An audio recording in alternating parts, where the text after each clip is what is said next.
ধন্যবাদ শাকিল আলম বুলবুল স্যারকে।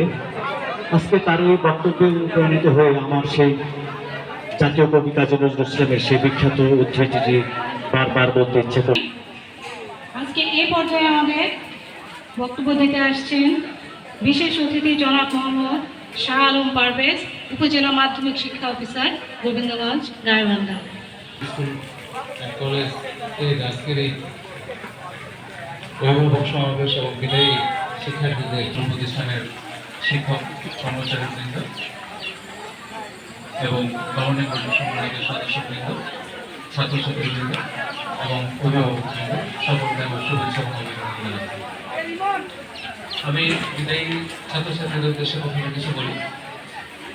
হওয়ার কথা ছিল, কিন্তু করোনার মহামারীর কারণে পরীক্ষাটা অনেক সুন্দর শিক্ষা ব্যবস্থা প্রণয়ন করতে পারবো, কার্যকর করবো এবং আমি সুন্দর একটা জাতি গঠন করতে পারবো। তো আমি অভিভাবকবৃন্দকে একটু বলবো যে আপনারা আপনাদের